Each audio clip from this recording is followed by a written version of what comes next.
I'd like to talk to you today about amplifier clipping. I don't mean the kind of clipping that's introduced purposely in the production of music, i.e. groups like the Kinks, if you're old enough to remember them. The opening bars of some of their early songs was clipped to hell and obviously made to sound like that because it was part of the actual music of the time. That's a completely different matter, and it is way outside what I want to talk to you about today.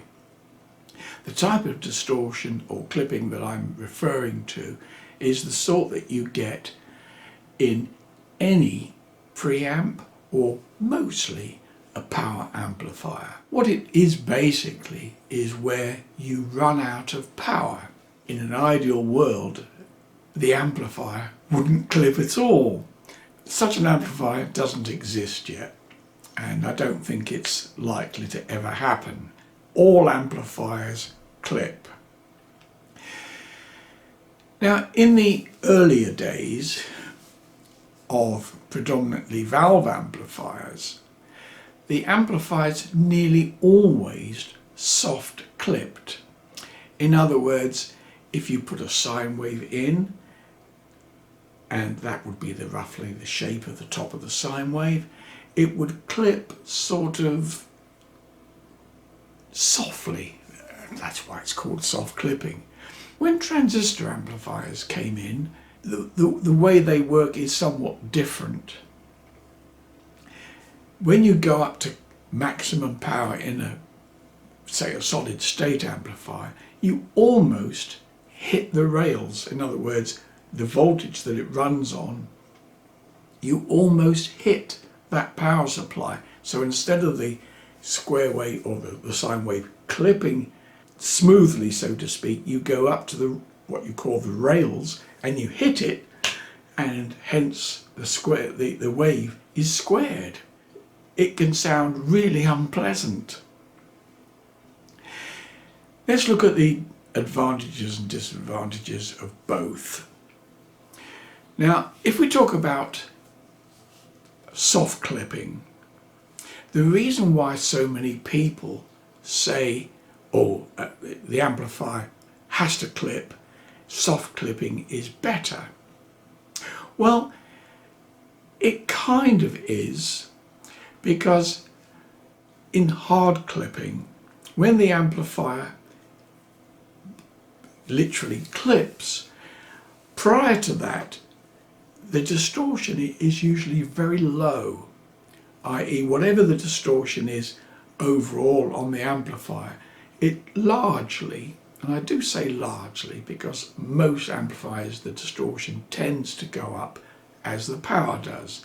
But if we assume that this is a pretty good amplifier and the power and the distortion will be much the same, I have to emphasize much the same, over the entire spectrum.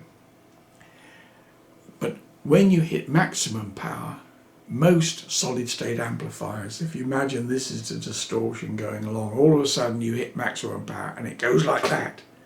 It just literally clips.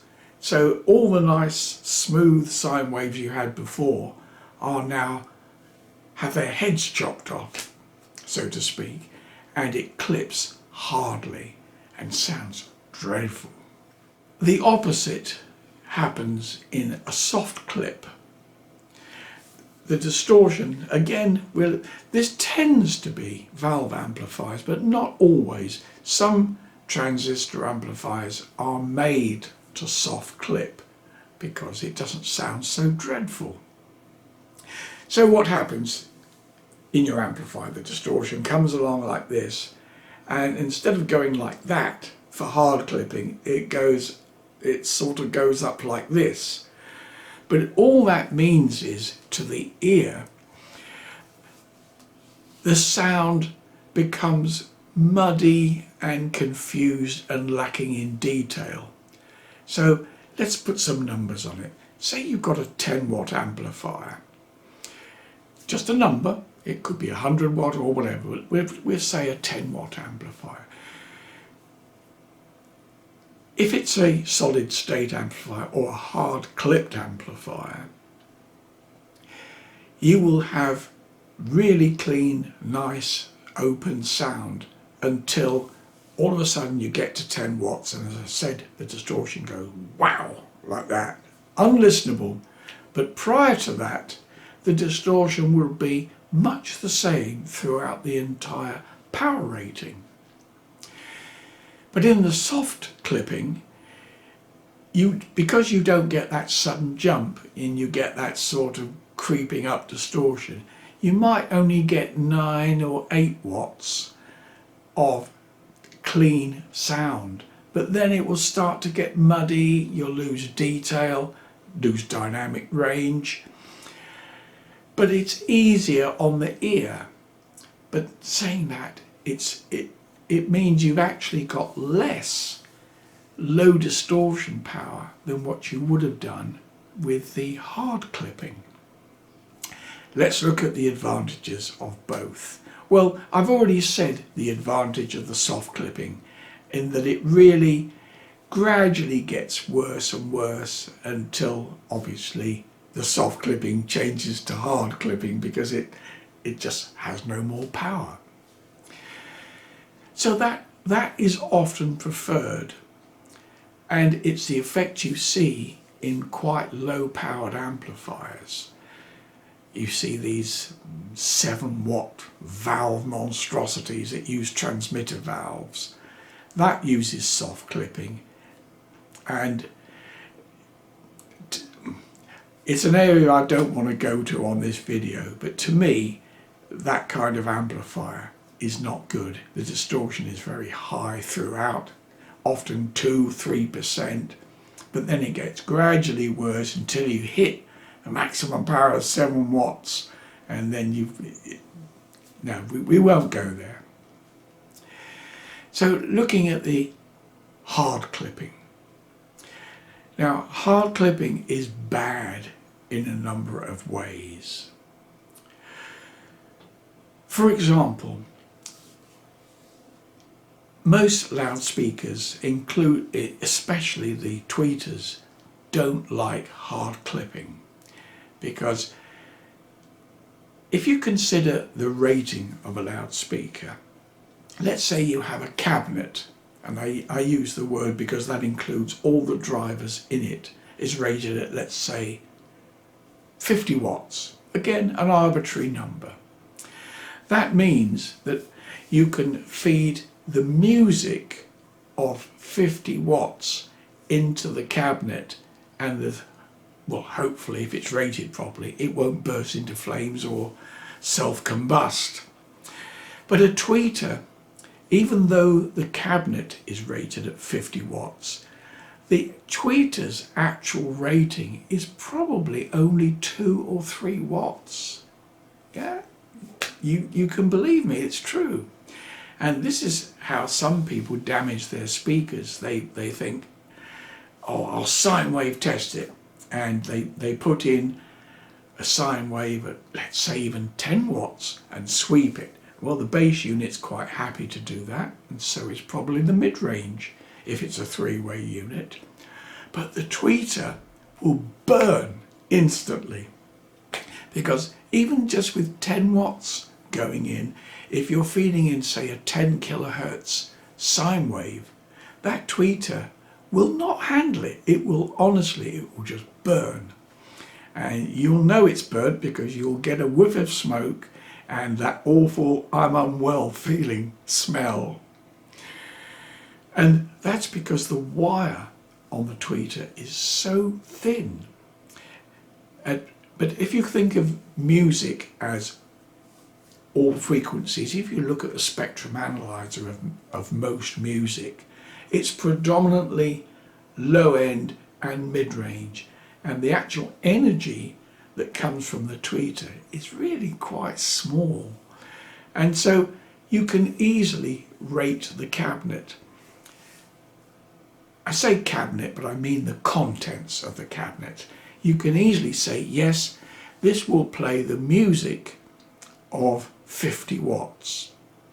There are exceptions to this in the PA market where the tweeters are designed and they have much thicker cable and will produce a lot of power, but we're talking about the average domestic hi-fi speaker, or even lo-fi for that matter.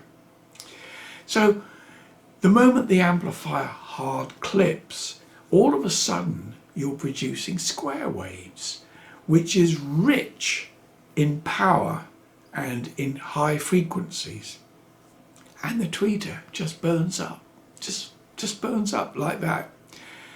And it reminds me of years ago when I was in retail. We used to love Christmas for different reasons than most people, because it meant just after Christmas, and for a less extent the New Year, we would get loads of people bringing in equipment that's blown up.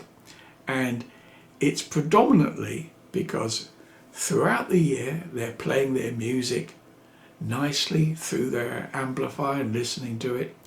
But at Christmas, a few beers get down, the volume goes up, the bass goes on to full, and they run the amplifier at full power because they're all having drunken parties.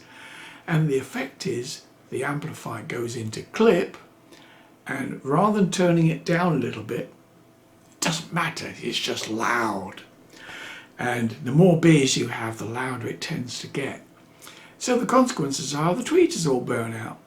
And thank you, yours truly makes a lot of money replacing tweeters. To a lesser extent the bass unit, but because they inherently have lots of bass lift on and there's lots of people, and occasionally the speakers get the odd beer thrown at them or tipped into them, but that's another story, nothing to do with clipping. So that's the negative side of hard clipping. But there is a very, very simple remedy for this. And the question I would put to you is, why are you running your amplifier into clip? And the answer is really very simple. It is not powerful enough for your needs. Even if it's only that once a year drunken party. In the real world, you should be able to ignore whether your amplifier is hard or soft clipping. And I would say to you that these days, unless you're a valve fanatic, and there are one or two of you, most amplifiers will hard clip.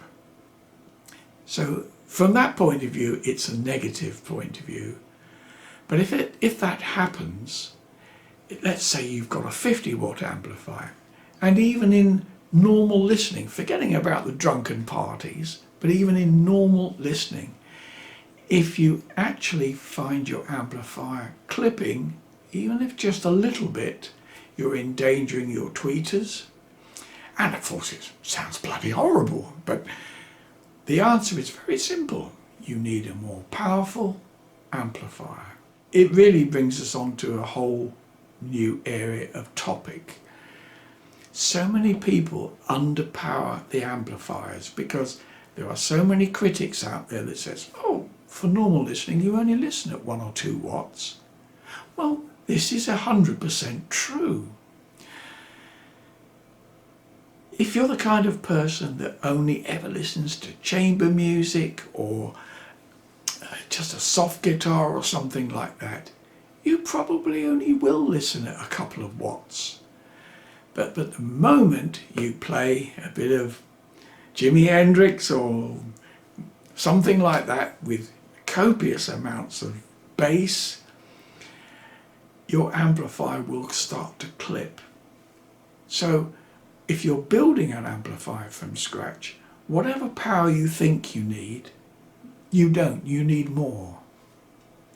It will give you a better dynamic range, and the ideal thing is you will never be in clipping, so your amplifier won't go harsh, because that's the early stages of clipping, when just a few peaks go into clipping. So the whole amplifier, obviously if you drive it hard flat out, you will get square waves like that, which will sound unbelievable. But if it's just the odd peak that clips, it makes the amplifier sound harsh and hard, and that's the warning signs that you are running out of power. And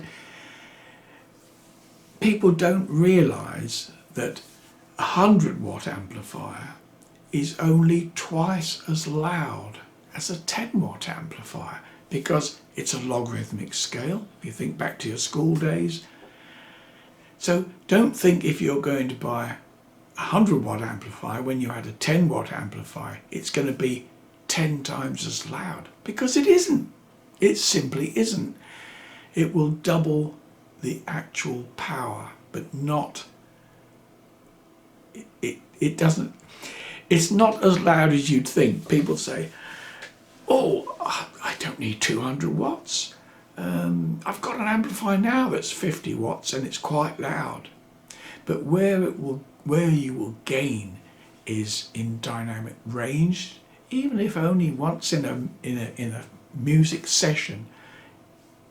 You will not get those clipping and your tweeters, and ironically your speaker will be much happier because you're not getting square waves into the tweeters. As always, thank you so much for watching. I really appreciate it. Thank you. Bye bye.